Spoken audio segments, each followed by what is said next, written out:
track movement, push forward, but the leaders who endure also know when to stop scanning and when to take stock. Take stock of their people, their position, their progress. Because when you can't see the value of the moment you're in, you lose the opportunity to use that moment to your advantage. You make decisions that cost you trust, performance, and the very things you're trying to build. Today's episode is not about a gratitude mindset. It's about appreciation as a leadership discipline. Because clarity doesn't come just from looking forward. It comes from knowing exactly where you stand in the moment and how that awareness sets the stage for making your next step successful. It's powerful stuff, Jeff. And tonight is going to be an extra fun episode because you and I are going to get to stop and smell the roses and be in the moment right here on Imperfect, Better After Broken. This is the show where we celebrate the cracks, the scars, and the stories that make us stronger on Sandcastle Radio, America's hottest online variety and music station. And we are live on episode 16. And that perfection of an opening was specifically for a person, wasn't it? It absolutely was. My buddy Joe said we couldn't get it right. Ha, Joe, we did it. We got it. But Joe, you made us better in the moment because that challenge, once you threw that challenge down, Jeff and I were like, wait, we can do this. So thank you, Joe. We got it right. And we told ourselves a couple weeks ago by episode 16 we'd have it right. So here we are. It's true. We made it. So let's stop and smell the roses and take some stock tonight, Jeff. Susan, we're going to talk about appreciation and how we can really stop and be in the moment. You know, doers are constantly looking forward. Professionally, they find opportunity and success, acting several steps in advance. On to the next, on to the next. You're looking at your calendar and you almost take for granted the meeting that you're at because you're thinking about the next 2 or 3 meetings you have. And that kind of thinking becomes a lifestyle and it really comes with a cost. It wears on you.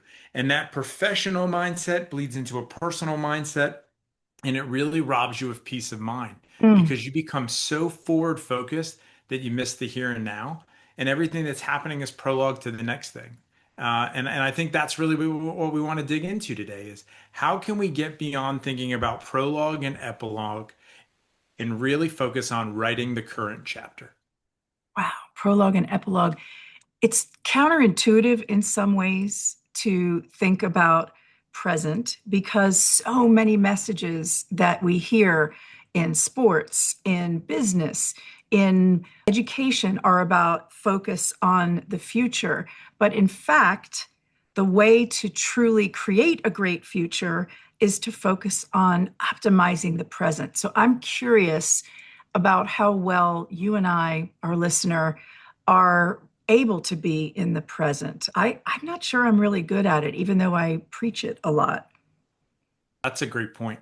I would say I'm better at it than I was, right? If we were to talk about a scale, right, where 1 is terrible and 10 is perfect, I probably used to be at a 2 or a 3 constantly. I was always worried about the work that was looming. I was always worried about my wife and I actually, I'm going to pivot just for a second.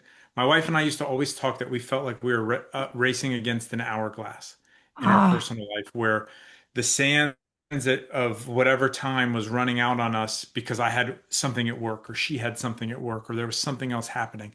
And so we always were present of the tick tock of the clock and we never really got to be in the moment. And then now I don't feel that quite as much. And so I probably from a 2 to a 6, but I definitely have work that I can do to be closer to an 8 or a 9. How about you? Where do you think you Yeah, fall? me too. I probably have spent much of my life in that 2 zone, if I'm honest with myself.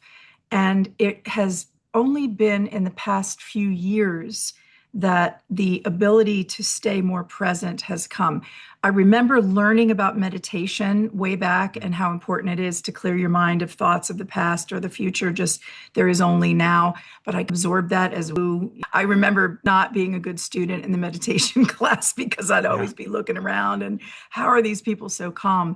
But most recently, I'd say the past 4 years, when one of my family members got really sick and we time slows down in a moment like that when we know we're all not going to be here forever, but when you realize a finite nature of life and how precious it is, when that time slowed down, it afforded me a strange positive thing, and that is to be more present and appreciative that you never know when the last time you're going to be on a swing with your child or be able to go to the movies with your mom or you hear advice from your dad. So I think I'm moving upwards. I'd like to say I'm at a 5 or a 6, but I don't know how consistent I am with that. So I'm looking forward to learning tonight about how we can be more present.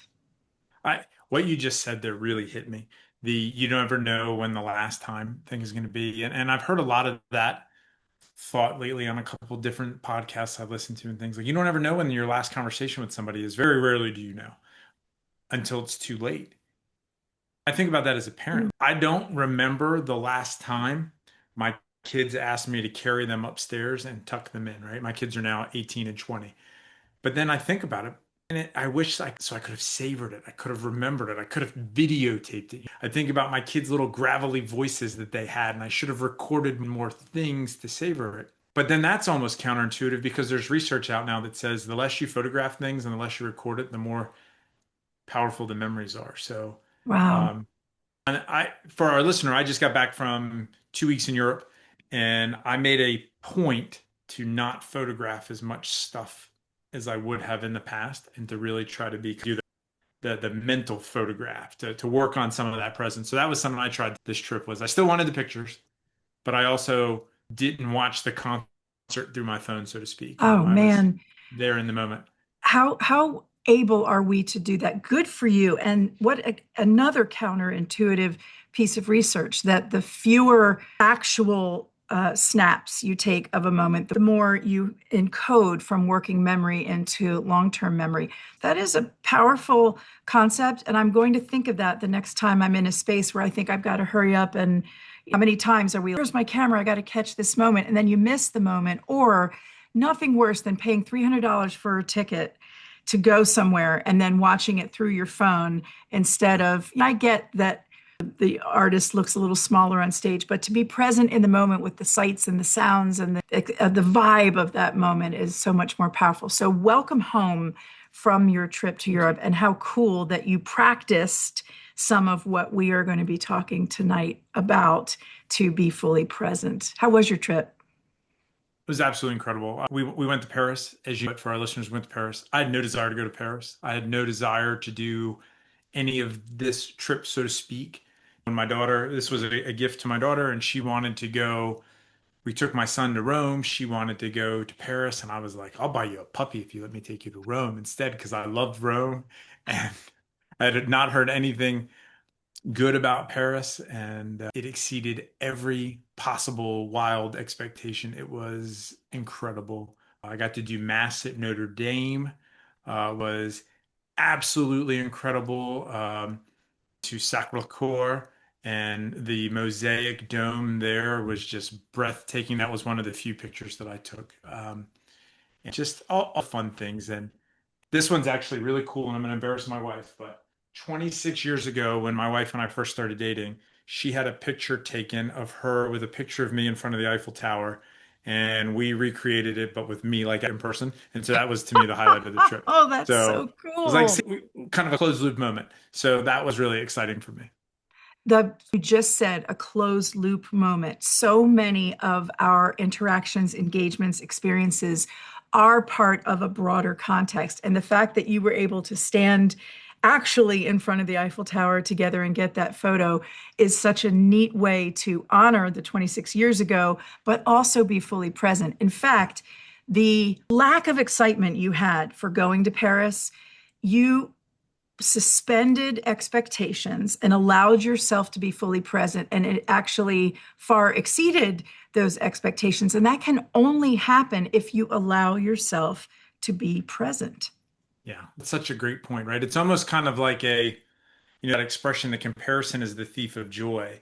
But when you have a set of expectations, right, it could never measure up one way or another. And so when you're able to suspend that and just take the moment in, I'll give you another example of it other than my trip. Have you familiar with the movie Tropic Thunder?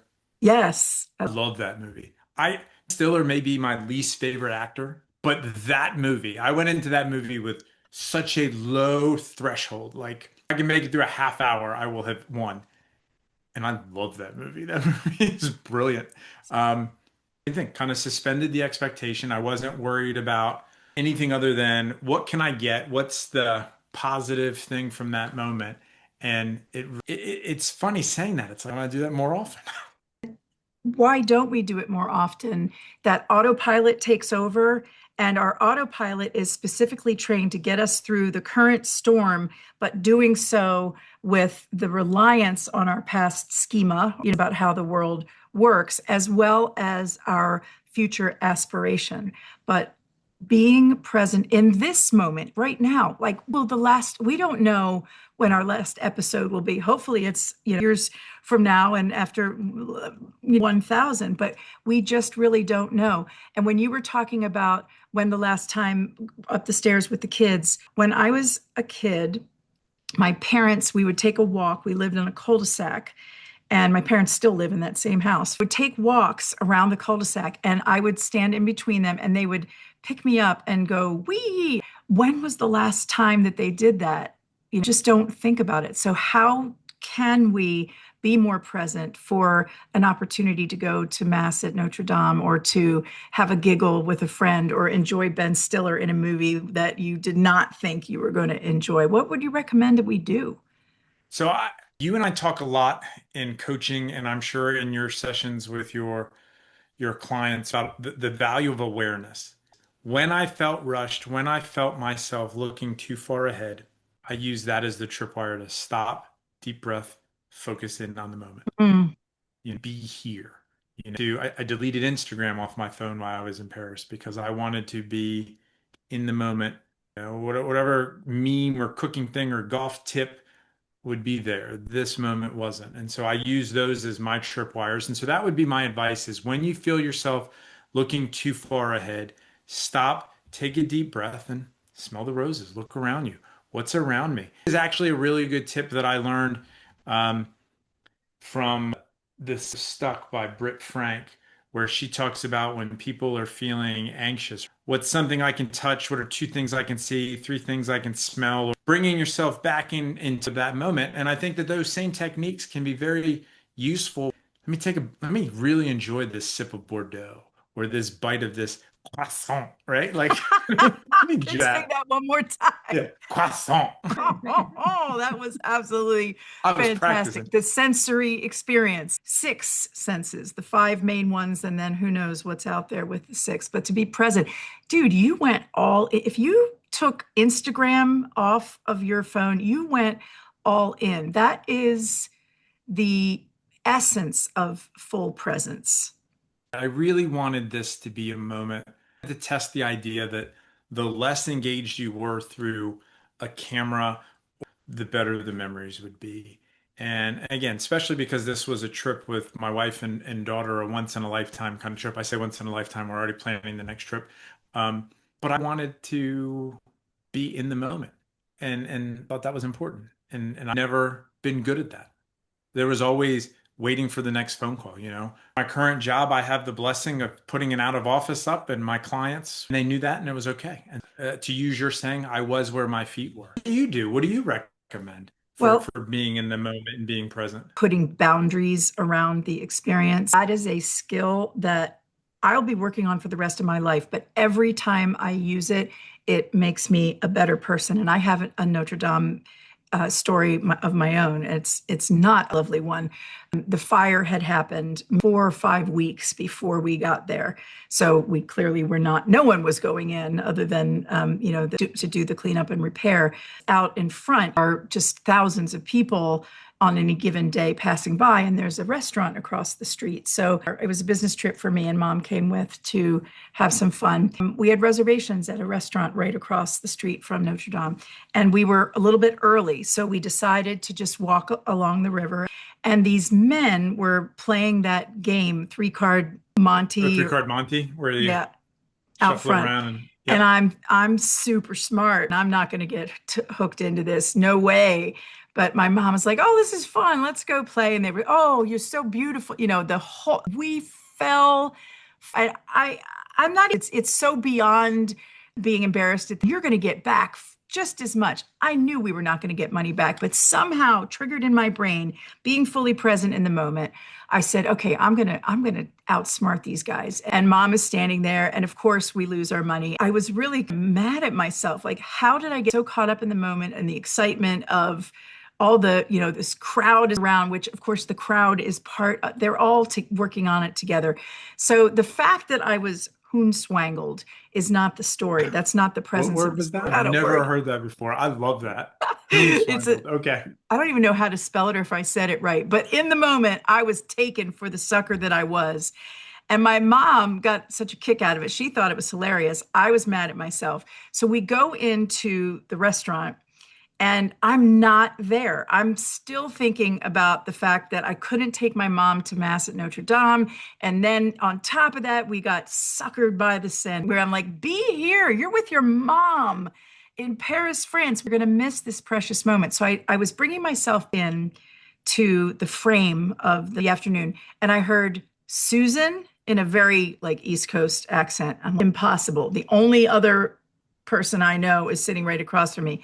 And right over there is my ENT and her girlfriends visiting Paris. And had I still been in that crappy mindset of being mad at myself and embarrassed that I didn't win something for my mom, I would have had the scowl on my face. And it was almost like the universe was saying, be present. You have this joyous, wonderful moment where you're running in to someone from Wilmington, Delaware in Paris.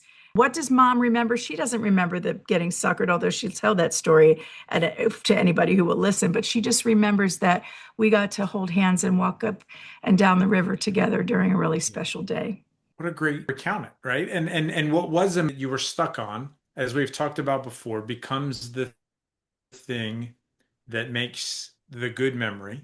But at the same time, you were able to recognize that you were being pulled, being so future focused. A lot of this too, when you're stuck in the past, you miss the opportunity to be in the moment. I mean, think the road where somebody cuts you off and you're so angry about the thing that just happened, and now you're missing the thing that's happening in front of you, or when you can't leave the last meeting behind and you go into the current meeting, or you're so worried about your next meeting. Lack of being present can be cancerous to a culture, can be cancerous to your team, and really miss or obfuscate the warning signs of things that are happening that you need to be attuned to so that you can be successful. One of your beloved Ben Stiller movies of Tropic Thunder, Tug Speedman said something like, "I don't know what you're doing, but you need to tell him. You tell the world what happened here. Like preserve this moment." That is being fully. I probably messed that up terribly, No, but you nailed it. extreme presence. If you could be more present at one moment, what would it be? Ooh, I know it raw, and I'm trying to see if I can say it without breaking down. My last conversation with my father. So my father died of cancer 15 years ago, and I was on deployment, and we were on the telephone, and I was talking to him, and it was hard, and I wanted to stay on the phone and simultaneously get off the phone. And I don't remember some of the things we said. Probably like my last in-person conversation and my last phone conversation with him. There were so many other things I wish I would have asked or said or done that I replay over and over again. That's also been a gift to me. The guilt that I feel over that lack of presence has driven me to be more present in other areas of my life Mm. because I don't want to not feeling, to know that I don't remember the last time my dad and I played golf. I don't remember certain things. And so then I try very hard with my own children to be, You use that pain. yes, Oh, Jeff, my heart hurts, but how beautiful that you have taken that feeling and said, I don't want to feel like that again. I want to be fully present of your life. If we spend all of our time mourning the best of our life, we miss the rest of our life. And that's the double arrow that we don't want to aim at ourselves. it is. And it's interesting. So that I got the notification that my father passed away. I immediately said a prayer for his soul. And then I said to God, I said, this is not the story I would have written, but you have given me this. Help me use it. And so that has been kind of my rallying cry. But that moment helped me in so many other areas of my life. And I share that with the listener because your lack of presence and awareness to that can be a rallying cry to be more present. Again, I'm not good at being present. I said I started at a 2 and I'm at a 6. Now, that's a fourfold improvement or whatever that math is, right? 2 to 6, I'll take that jump. Like, every one of us would be thrilled by that increase, right? Like that would be pretty daggone good. So, is it as good as I want it to be? No, but I'm using it. I'm trying. I'm a work in progress. I'm Mm. building, repairing, kintsugiing, all the things to try to make it better. And had that moment not happen, I don't know what other things maybe I would have missed out on, or where maybe I'd still be at a 2 or 3. All of those misgivings that we have are actually part of the journey that is required for us to be fully present in the moment that we are. That's partly why I love this topic. It sounds soft at first, appreciation or gratitude, taking stock, but in leadership, appreciation is not just for decoration. It is truly diagnostic. It tells you whether you're awake to what's actually happening around you. A leader who can't appreciate the moment they're in will usually misread the moment they're trying to lead. We all know a leader who's distracted. Absolutely. We talked about there was 2 layers, the professional and the personal. On the personal side of it, most leaders have worked their entire life to be where they are in that moment. Whether that's 5 years in your career, fast forward 15 years in your career, whatever it is, you worked to be where you are. Why not enjoy that moment? I think there's this attitude or perception that if I still have somewhere to be, I can't enjoy where I'm at. And I would hope that that's the fallacy that we can dispossess people of today. That no, no, it's okay to say, I want to be a 10, but I'm happy being a 6 because I used to be a 2, right? I've been on a diet journey for a little while, right? I used to be fat, now I'm not as fat, right? And I want to What? be less fat You're still, right? So there's all these things that are, but my point is enjoy the progress. Enjoy the process instead of I got to do this other thing, right? You worked your entire life to be the thing, whatever the thing is. Enjoy that. Recognize and appreciate it. You can going the most by appreciating where you are now. mm. So every time a coach, basketball coach in front of the step and repeat curtain for a press after a bad game, I watch carefully. I'm Mhm. always interested in the psychology behind how do you handle that moment, because the loss is one thing, but the players are us, the fans, everybody's watching how you respond after that moment. So to be able to do what you just did and say, hey, I'm on a journey. Are we exactly where we want? Are we undefeated? Did we, handle the secondary? No, we didn't. However, we're working on it. And to see ourselves work in progress, even as leaders are looking out over their team. Don't miss that quiet employee who's actually carrying the team. Don't miss the relationship signals that there's something starting to fray, or the small win that could be capitalized on as momentum while we're busy upset that we didn't hit the full way. Absolutely. What a great build off of because you may have lost the game, but the game tape may reveal the progress that is made. And when you only focus on the huge picture, you lose the ability to say, "Hey, you know what?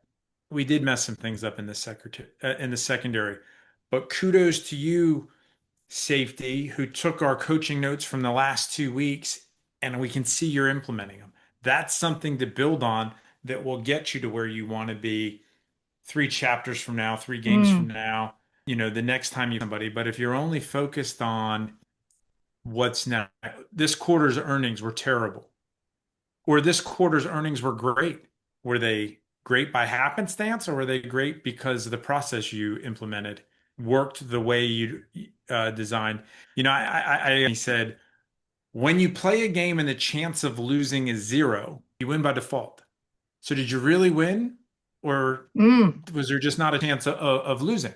So to be able to examine that and to be able to say, what's the call? Lucky or was I good? Or was it both? Because what you do next is different. And if you're not focused on what happened in the moment, you don't get a chance to make that pivot to the next thing you're What a building. crisp thought. Angela Duckworth defines grit as requiring two things: passion, right? You got to love the game, you got to love the relationship or but it also requires determination in the face of failure or setback.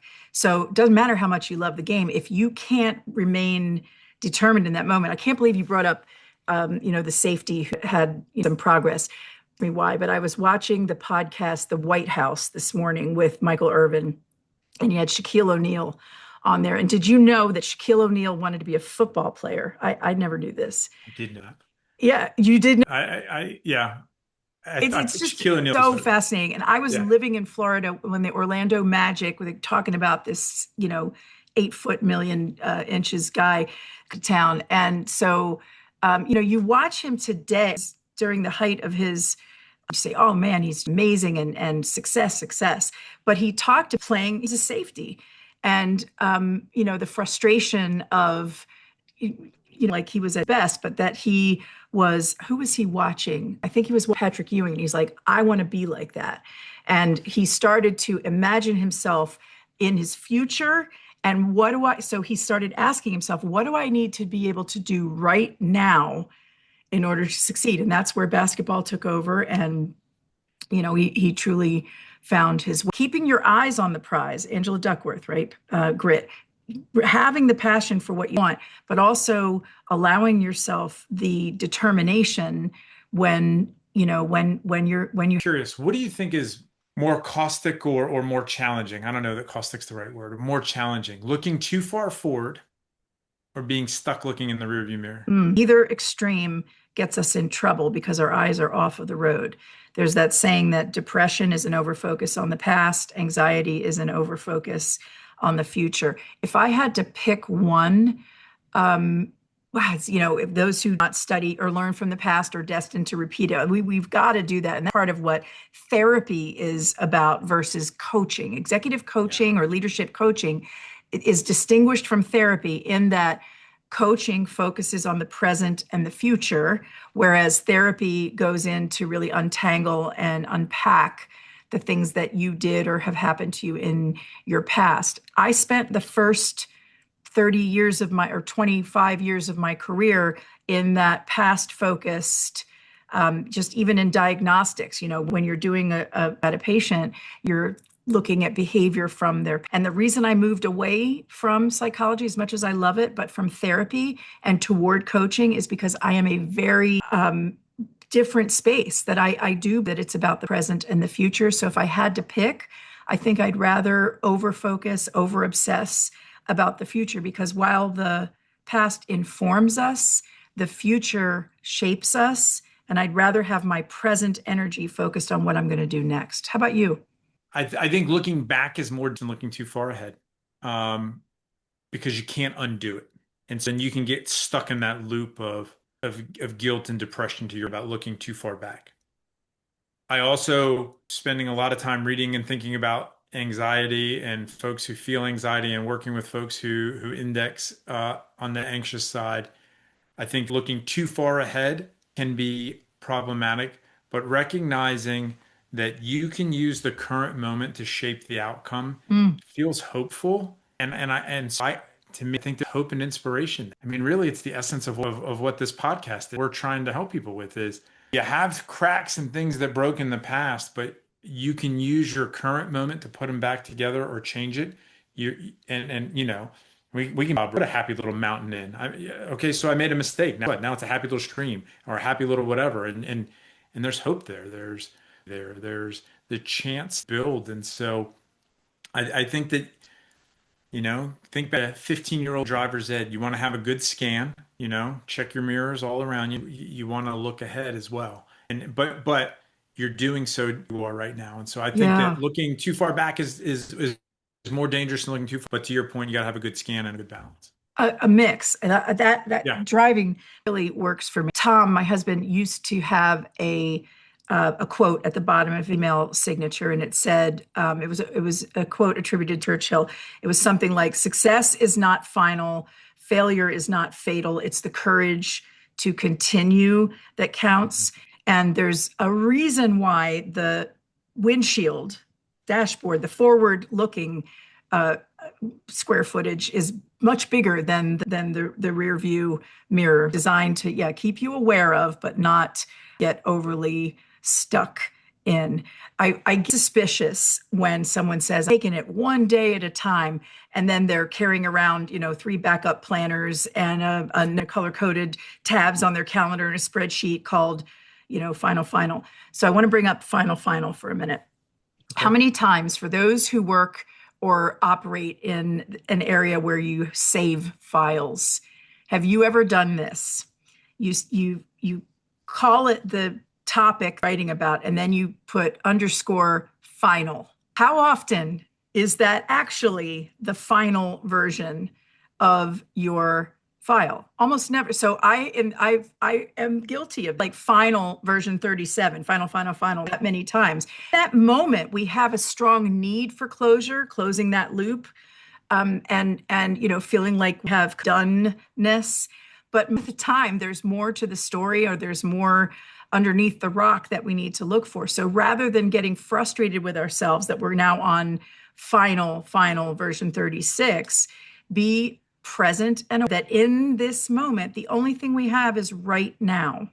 So I'm in a mode where I'm trying to look more at labeling things now than final. I like that. Labeling it now instead of final. That's, I like that. I like that. Right, for me with, we had talked about a couple episodes before, instead of saying you made a mistake, just, updating, you know, updating route.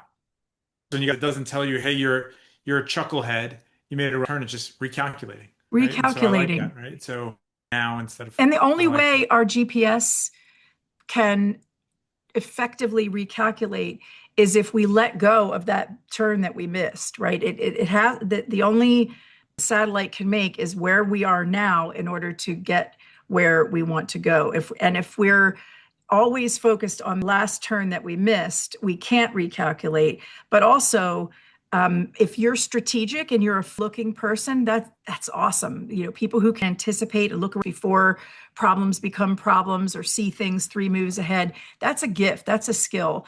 And that is one of the small have been able to do in life pretty well. My number one strength on the Clifton Strengths Finder is strategic, but that has gotten me more in trouble than it has served me in sometimes. Because if you're always three moves ahead, you're never really in the move you're making right now, and that costs. It costs accuracy.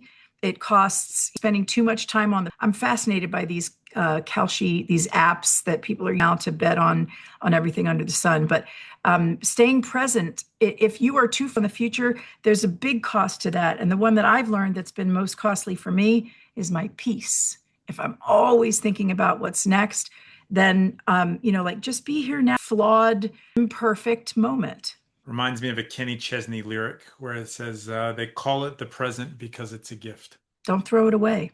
Yeah. So this leads now to our question this week. And our this week did not come via email. It came while I was on a picnic in Versailles.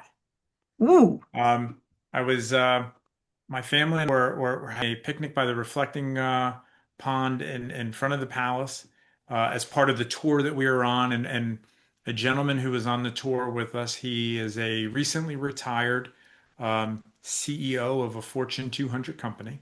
Did not know this until after the conversation was over.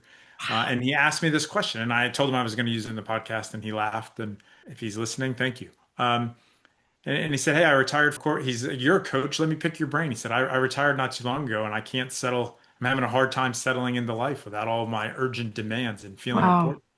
What steps can I do to stop replaying all the stuff in the past and to kind of find peace and quiet in life? And that's kind of where the after this episode really hit me. I was like, oh, this is because it dawned on me like this is the first time I was focused on what reentry into work was going to be like and how many emails and what was going to happen to now or to the metaphor that at the beginning of the podcast, the sand feeling like I was racing against the sands of the hourglass, so to speak. Mm. I love that you didn't know he was CEO of a Fortune 200 until after the experience. Well, I myself being in your shoes. First of all, how often do you get to have a picnic by the river or by the water in Versailles? Love that you did that with your fam. Talk about taking time out. Yeah, But awesome. for him to be speaking with him about identity, rearrangement that he's needing to do. He doesn't know how to be focused in the present. His job and why he was probably so successful was because he's able to anticipate the future. So having to rethink, um, where and who you are, that happens at a retirement. And if you're prepare for that and go on a trip to France to start getting to it, sometimes it happens with a giant traumatic moment where all of a sudden everything you'd poured your life. I think about athletic injuries and how somebody goes to a school on a scholarship and had big plans and then one blown knee and now you got to rethink. And sometimes it happens through tiny drips and whispers that you don't hear until you're suddenly in a crisis. But there's a grief that written by a person called Katie Sanders. I want to look it up. It says something like some people gone but would give anything to stay. Others are here but already have left. Like the root of all lies in comparison, the relativity that we have. Oh, I've got this paperclip, but yours is gold. Oh, I've got these Jordans, but yours are the three, are the fancier ones. That we sometimes take our eye off the bounty and the beauty that we have in the present because we see others who have more. So this example of your gentleman that you spoke to, good on him for being introspective and aware that he really doesn't know yet how to do this new identity. He's really trying on this uniform for a brand new time. Yeah, I love that you call that because I think that that's the key to finding that peace and to enjoying the present is to really have an idea of who you are, who you're trying to be. When when I was military to my coaching career, I kind of sat down and was like, what are the hats that what are the roles and how do I essentially, long story short, I reestablished a sense of purpose by defining what are the things that I'm going to do to invest in myself because I no longer have this huge demand on my time the way that I did. Um, it starting with to some clients in a coaching business is much different than an 80-hour week in the military. Um, and so then I was like, well, what do I do? Like, no calling anymore. Nobody needs me for anything. Nobody, I'm not solving or approving, I'm helping around the house. But so some of that was like, I'm gonna learn how to play guitar. I'm gonna try to get better at golf. I'm gonna spend time with my wife and kids doing certain things. And I mapped certain things out to really reestablish what my new identity was going to be. So instead of trying to be who I was now, I decided to focus on who do I want to be now going forward. Mm. Um, and that I found the very helpful and very cathartic. Do you mind if Um, I ask you a personal question about that? Please, I'm really curious. sure. I imagine that there's there who is in that kind of a transition and that's disrupting or just like a few, am I and where am I? How long did it take you before, as you didn't, you said clients, now I've got to call at least 3 weeks in advance if I want to refer somebody to you because you're so busy and it's a wonderful thing. How long to make that transition? And was there like a moment where you found yourself this new identity and recognizing it? I don't think that a hard switch wasn't binary. I'd say it's still a scale that's ongoing. I am becoming more comfortable with it. So, right, 20 some odd years of one thing, and now I'm 3 years into the other thing, and I'm getting more comfortable with um, with that. I also kind of reintegrating and only having sure was because I was able to block and give people a heads up was a glorious feeling coming back. There was no anxiety about what's going to be waiting for me. It was only like, I really like what I do now and I like the people I do it with. And so I was eager to get back to my inbox. That was kind of a surprise. I had never felt that before. Oh, wow. So that was pretty cool. But I would say that it was a progressive shift, the same way that I went from 2 to 6 on the being present. It was probably going from 2 to 6 on how can I make this transition and be in this new way of not feeling before. That's encouraging, Jeff, because for someone who's on a journey to get there, hearing it's inspiring to hear you, someone who has found your way and really unlocked, your next identity and happen magically. And it didn't happen overnight, but you just, as you were talking about earlier, as long as you're in the right direction and moving forward. And sometimes it's two steps forward and one step back. So I have a tip for folks that are wanting to get more comfortable with taking stock. And the metaphorical stopping smell. If you're struggling to do that, you're either over focused on the past or over focused on the future. Three things you can do in a pause moment, three steps. The first question, three questions to ask yourself. First of all, what is here right now? And this goes back to the sensory, what can I see? But relevance of your career. Okay. I'm now identifying more as I move forward from my career in the military. What is here right now? Well, I've got some amazing books. I've got some cool colleagues, and I've got some time slots on my calendar, and I can set up a Calendly. This is that I, have command over and about. So first question is what is here? Second question is what is helping? Well, my spouse. I've got friends who believe in me. I can church if I need to get a little extra inspiration and support. Like Yeah.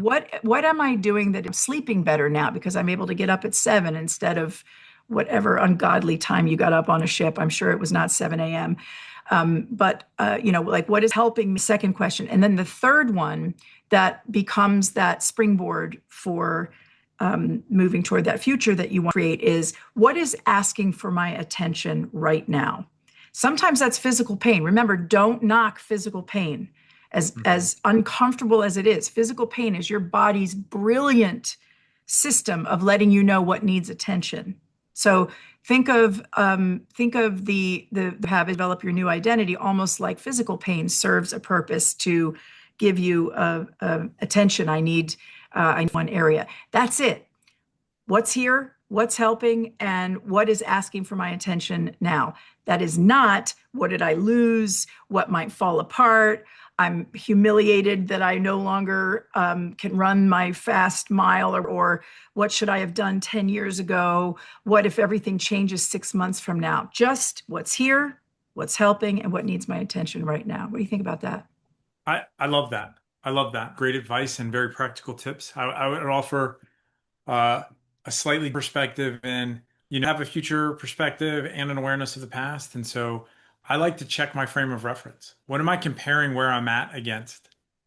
Am I comparing where I'm at against my coworker's life? Or, my wife and I had this the other day. If 20 years ago, when we started out, if you'd have told me I'd be where I'm at now, doing what we're doing with the family I have, I'd have been like, pinch me, this is incredible. So sometimes remembering, right? You worked your whole life to get where you are. Mm, Appreciate that, right? You have the life that somebody else is praying for. Appreciate that, right? Like, and again, it's okay to want different, but don't be unappreciative of the gifts that you currently have. And so again, wow. I would say in to add your questions, what's your frame of reference, right? I wear glasses. So am I wearing two prescriptions ago or am I wearing my current prescription? Because how I read that story, depending upon which pair of glasses that I put on. Mm, So put the appropriate prescription on when you're reading the story to make sure that you are reading it as clearly as you can would be my other piece of advice. And okay to have trouble. It's okay I spent a lot of time trying to figure out, like, to your point about, down and having time down and read and having space for thought. That was the hardest part of my transition. You mean I have time to read a book? Yeah, I do. That's part of my job is to understand these things so I can then use those tools to help somebody else who may not have the luxury of that time. That's part of the service that I'm offering. That's part of prepping for this podcast. And so we can help people. And I think that that's the joy is, again, I get to do that now. I never got to do that before. And that's awesome. And it works now. Maybe it won't you're work 6 months from now. Thank you for that. One of the things I enjoy most about you is your genuine interest in being appreciative, not only of that you're doing and to be a better person, coach, etc. But you appreciate others who are on that same journey, and I feel like safe with you in that way as a Appreciate friend, as a colleague, and if I come in screeching in, half, that. upside down time, I don't ever feel judged in that moment. And I think part of that is you have figured out something that many leaders miss, and that is to not focus recognition on what someone did. You hit your number, you finished the project, you solved the problem, you showed up under pressure, you got the ribbon. But appreciation goes much deeper than that. And appreciation is saying, I see who you are, not what you did. You are a human being, not a human doing, right? I see the way you think.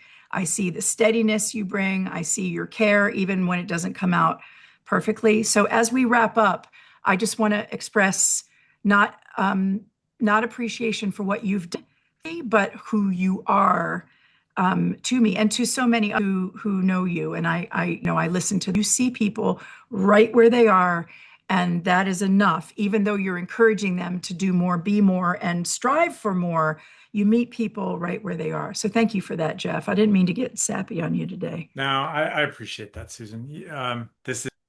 This is the best. This time with you. I love sharing this with you. I love sharing this with our listener because you are helping me to be better every day. And that's awesome. That's part of why I enjoy where I'm at so much is because of our our spheres have overlapped and to do this and to things together. And you help me realize that, the story we're writing right to, that's the lead into the next. Can't have Yes. the next chapter without this chapter. And so, Yes. and you've helped me realize that. So I really, really appreciate that. So that would be my takeaway to the listeners this week is you can't write the next chapter until you write this chapter. So don't get too excited. Don't get too far ahead. It's written in pencil. You break it, reglue it, do it, have fun with it. You Kintsugi. can, what would your takeaway be as we wrap up? That's awesome. So when you said that, I was in church this morning. There was this weird thing happened. The light bulb fell from the ceiling. Oh, it's a sign. They were kind of making a joke of like what was just said. I'm gonna go with a hymn from a Bible verse. Strikes me. It's Psalm 118, verse 24.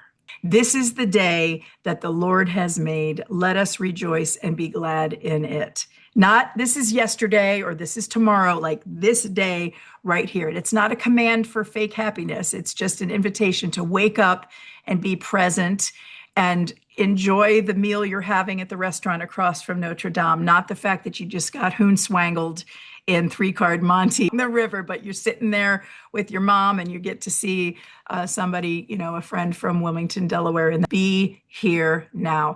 And Jeff, I want to thank you for being here now with me right here on Imperfect, Better After Broken, which is the show where we celebrate the cracks, the scars, and the stories that make us stronger.